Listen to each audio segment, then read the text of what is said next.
झील के बीचों बीच एक पानी पर तैरता हुआ सा विशाल डोको, जिसका सिरा आकाश की तरफ था, हमें दिख रहा था। बाद में मुझे पता लगा कि उसका व्यास करीब 560 मीटर का था। इसका भव्य आकार ही इसकी एकमात्र विशेषता नहीं था, इसका रंग दूसरी विशेषता था।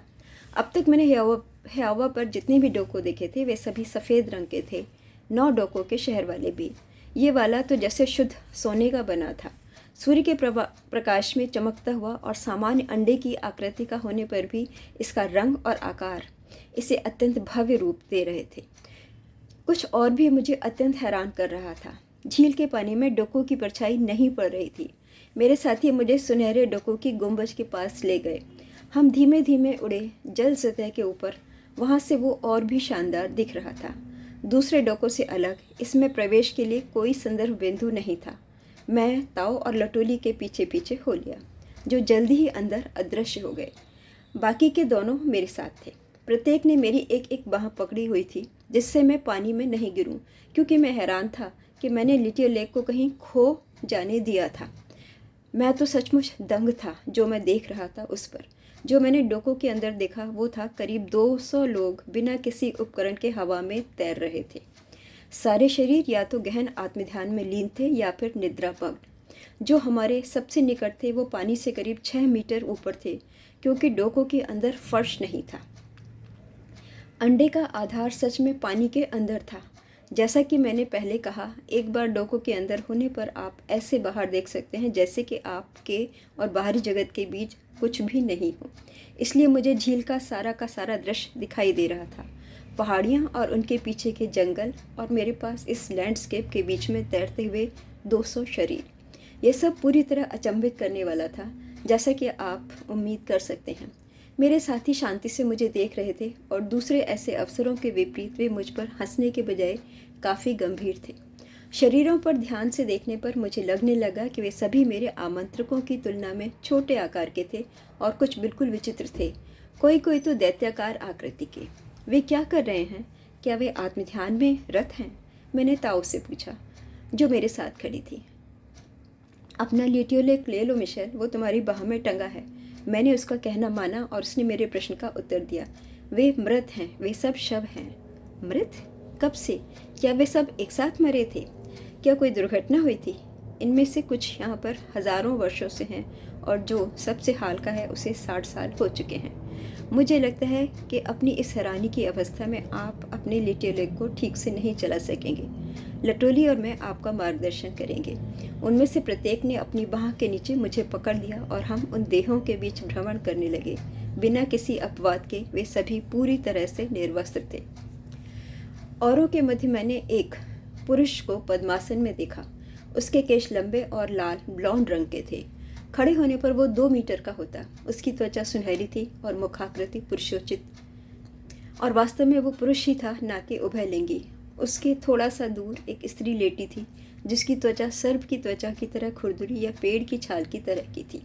वो युवा लग रही थी, हालांकि उसके विचित्र पहलू उसकी आयु के विषय में अनुमान नहीं लगने दे रहे थे।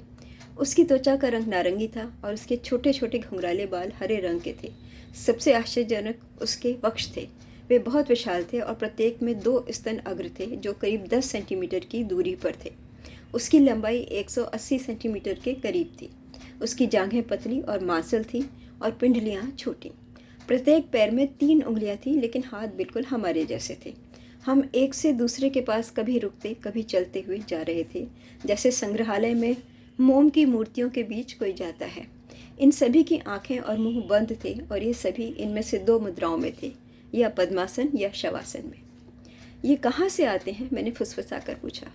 अनेकों ग्रहों से, उत्तर मिला। हमने कुछ समय ऐसे युवक के शरीर के पास व्यतीत किया जो युवा लग रहा था। उसके बाल चमकते भूरे रंग के, लंबे और घुंघराले थे। उसके हाथ पैर मेरे जैसे थे। उसकी त्वचा भी परिचित रंग की थी, जैसे पृथ्वी पर किसी की होती है। लंबाई में वो करीब 180 सेंटीमीटर का था। उसका चेहरा शालीन, चिकना था, और ठोड़ी पर एक हल्की सी दाढ़ी थी। मैंने ताऊ की तरफ मुड़कर देखा, जिसकी आंखें मुझ पर जमी हुई थीं। किसी को लगेगा कि यह पृथ्वी से आया है, मैंने कहा। एक अर्थ में वो आया है और दूसरे में नहीं। आप इसे अच्छी तरह से जानते हैं, उसके विषय में कह सुनकर। कौतूहल से मैंने जब तक उसके चेहरे को और ध्यान से देखा, ताऊ ने टेलीपैथी से कहा, उसके हाथ और पैर देखो और दोनों तरफ। ताऊ और लटोली मुझे उस देह के निकट ले गए और मैं स्पष्ट रूप से उसके पैर और कलाइयों पर जख्मों के निशान और साथ ही दोनों तरफ गहरे घाव देख सका। उसे क्या हुआ था? उसे फांसी पर चढ़ाया गया था मिशेल। यह क्राइस्ट का शरीर है जिनके विषय में हमने सुबह बात की थी। धार्मिक चित्र और ग्रंथ कहते हैं कि हाथ की हथेलियों पर कीले ठोककर क्रॉस पर लटकाया गया था। मनुष्य के शरीर विज्ञान के अनुसार हाथ की हड्डियों के बीच के कोमल ऊतक इतने सशक्त नहीं होते कि वे क्रॉस पर टांगे जाने पर सारे शरीर का भार वहन कर सकें। कीलें उंगलियों के बीच में सरक जाएंगी। इसके विपरीत मनुष्य की कलाइयों में गाड़ी गई कीलें हड्डियों के बीच होने से अधिक शक्तिशाली सहारा दे सकती हैं। सौभाग्य से मेरे आमंत्रक गण मेरी प्रक्रिया से पूर्व परिचित थे और मुझे अपनी भुजाओं के नीचे सहारा दे रहे थे, क्योंकि मुझे पूरा विश्वास था कि मैं अपने लिथोलेख को चलाने में असमर्थ हो गया था।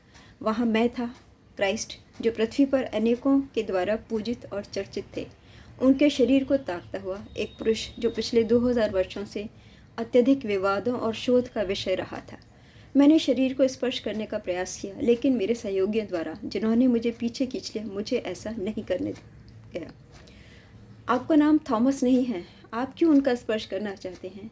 क्या आपके मन में संशय है? ताऊ ने कहा। आपने देखा, आपने वो प्रमाणित कर दिया जो मैं आज सुबह आपसे कह रही थी। आप प्रमाण खोजते हैं। मुझे अपने किए पर भयानक लज्जा हो रही थी और ताऊ मेरे पश्चाताप को समझ रही थी। मैं जानती हूँ मिशेल कि ये सब सहज था और इसे समझती हूँ।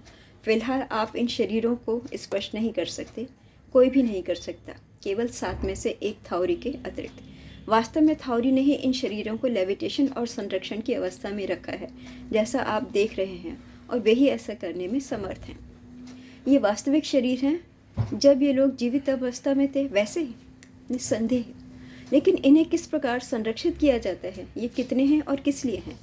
क्या आपको याद है कि जब हम आपको आपके ग्रह से अपने साथ ले जा रहे थे, तब मैंने कहा था कि कुछ प्रश्न ऐसे हैं जो आप पूछेंगे लेकिन हम उनका उत्तर नहीं देंगे।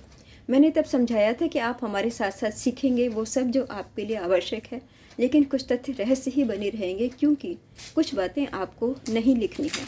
जो प्रश्न अभी अभी आपने किया, उसका उत्तर इसी कारण से नहीं दिया जा सकता। फिलहाल मैं इतना बता सकती हूँ कि इस लोकों में 147 शरीर हैं।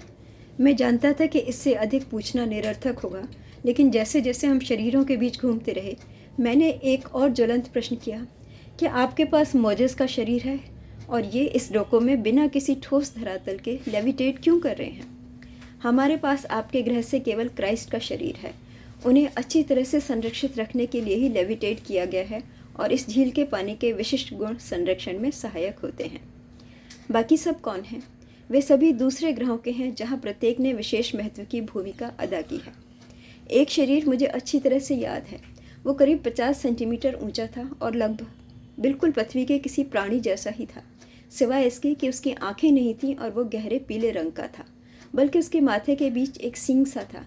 मैंने पूछा कि वो किस प्रकार देखता था, और मुझे बताया गया कि उसके माथे के उभार पर मक्खी की तरह 2 बहुआयामी आँखें थीं। मैं अनेकों जोड़ों वाली बंद आँखें देख सकता था। प्रकृति बहुत विचित्र है, मैं बुदबुदाया। जैसा कि मैंने कहा, आप जितने भी शरीर यहाँ देख रहे हैं, वे सभी अलग अलग ग्रहों से आए हैं, और जीवन की परिस्थितियाँ निश्चित करती हैं कि निवासियों के शरीर कैसे होने चाहिए।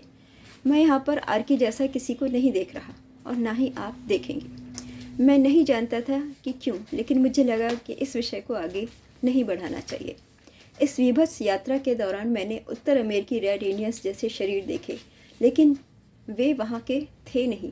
कोई कोई काले अफ्रीकियों जैसे थे, लेकिन वे वहाँ के नहीं थे। ना ही एक जापानी का शरीर था जो मैंने हवा में उड़ते हुए देखा। जैसा कि ताओ ने बताया था, केवल क्राइस्ट का ही शरीर था जो पृथ्वी से यहाँ लाया गया था। एक अपरिमित समय के अंतराल और विमोहक स्थान के बाद मेरे मार्गदर्शक मुझे बाहर ले आए। एक हल्के सुगंधित हवा के झोंके ने हमें सहलाया और राहत दी, क्योंकि उस जैसे दौरे के बाद अत्यंत रोचक होने के बावजूद मैं बहुत खोखला सा अनुभव कर रहा था। ताओ बेशक समझ रही थी और जीवंत स्वर में बोली, क्या आप तैयार हैं मिशेल? हम घर वापस चल रहे हैं। ये शब्द जानबूझकर फ्रेंच भाषा में और स्पष्ट रूप से पृथ्वी के से उच्चारण में कहे जाने के कारण मुझे तरोताज़ा कर गए, जैसे शाम की सुहावनी हवा ने किया था। अपने लिथियोलेख को संभालकर मैं हवा में अन्य लोगों के साथ ऊपर उठ गया। हम पथरीले पहाड़ों के ढलान पर छाए घने जंगलों के ऊपर उड़े। उनके शिखर पर हम अनंत तक फैले विशाल सागर का आनंद ले सके। एक भयानक अपराह्न के बाद और उसके विपरीत मुझे वह ग्रह और भी अधिक सुंदर लगा। मुझे याद है कि फिर से मेरे अंदर एक विचार आया कि शायद ये सब एक स्वप्न या भ्रम भर था, या शायद मेरा मस्तिष्क ही मेरा साथ छोड़ चुका था। हमेशा की तरह ताऊ सतर्क थी और उसने सख्त आदेश से हस्तक्षेप किया, जो टेलीपैथी से मेरे सिर में किसी कोड़े की मार की तरह लगा, मेरे सारे संशय को मिटाता हुआ। अगर आपने अपना लिटियोलेक नहीं दबाया तो मिशेल, आप स्नान कर रहे होंगे, और अगर आपने जल्दी नहीं की तो रात हो जाएगी। वो आपके लिए थोड़ा असुविधाजनक होगा। आप ऐसा नहीं सोचते क्या? सचमुच अपने विचारों में मग्न मैं बिल्कुल लहरों को छूने ही वाला था। मैंने अपने लिटियोलेक को कसकर दबाया और तीर की तरह ऊपर उठ गया, ताऊ और शेष लोगों के पास, जो आकाश में काफ़ी ऊंचाई पर थे। सूर्य पहले से ही काफ़ी नीचे था और आकाश पूरी तरह से स्वच्छ था। सागर नारंगी लगने लगा था, जो बहुत हैरानी का विषय था। मैं कभी कल्पना भी नहीं कर सकता था कि पानी ऐसे वर्ण का दिख सकता है। पता करने पर टेलीपैथी से स्पष्ट किया गया कि कभी कभी दिन के इस पहर में नारंगी रंग के जलीय पौधों का एक द्वीप सा जल सतह पर आ जाता है। यह पानी ऐसा प्रतीत हो रहा था कि उन पनीले पौधों से भरा हुआ था। क्या ही मनोरम दृश्य था। आकाश नीलिमा लिए हरा था, सागर नारंगी, और सब कुछ सुनहरे प्रकाश से नहाता हुआ, जो इस ग्रह पर पता नहीं कहाँ से आता था पर हर तरफ व्याप्त रहता था। अचानक मेरे साथी बहुत ऊपर हो गए और मैं उनके साथ होता गया। हम जल सतह से करीब 1000 मीटर ऊपर थे और जिस दिशा से आए थे उसी दिशा में तेज़ी से बढ़ रहे थे, मेरे अनुमान से उत्तर में करीब 300 किलोमीटर प्रति घंटे की गति से। अस्त होते सूर्य की दिशा में देखते हुए मैं जल सतह पर एक चौड़ा काला बैंड यानी पट्टी सी देख पा रहा था। मुझे इसके विषय में पूछना नहीं पड़ा, उत्तर तुरंत ही आ गया। ये न्यूरोए का एक महाद्वीप, ये इतना बड़ा है जितना कि सारा एशिया। क्या हम यहाँ का भ्रमण करने जा रहे हैं? मैंने पूछा। ताऊ ने उत्तर नहीं दिया, जिस पर मुझे काफ़ी आश्चर्य हुआ। ऐसा पहली बार हुआ था कि उसने मेरे प्रश्न की उपेक्षा की थी। मैंने सोचा कि शायद मेरी टेलीपैथी की क्षमता पर्याप्त नहीं थी और इसलिए मैंने फिर से प्रश्न किया, फ्रेंच भाषा में अपनी आवाज़ ऊंची उठाकर। उधर देखो, उसने कहा। मुड़कर देखने पर मुझे हर रंग के पक्षियों का एक समूह अपने रास्ते पर आता दिखा। उनसे टकराने के डर से मैं कई 100 मीटर नीचे उतर गया। वे मेरे ऊपर से अविश्वसनीय गति से गुजर गए, लेकिन क्या वे इतने तेज़ उड़ रहे थे या हम? मैंने सोचा कि शायद वे हमारी मिलीजुली गति का परिणाम था कि वे इतनी जल्दी से गायब हो गए, लेकिन उसी समय किसी ने मुझे अत्यंत हतप्रभ कर दिया। अपने ऊपर देखने पर मैंने पाया कि ताऊ और अन्य लोगों ने अपनी ऊंचाई नहीं बदली थी। ऐसा कैसे हो गया कि वे इस पंखधारी रेले से नहीं टकराए? ताऊ को देखा तो समझ आ गया कि वो मेरे विचार पढ़ चुकी थी और मेरे मन में विचार आया कि पक्षी सही समय पर दिखे थे, ठीक उसी क्षण जब मेरे मन में प्रश्न जगा था। ताऊ से भलीभांति परिचित होने के कारण मैं जानता था कि मुझे नज़रअंदाज करने के पीछे उसका कोई कारण ज़रूर रहा होगा और मैंने मामले को जाने दिया।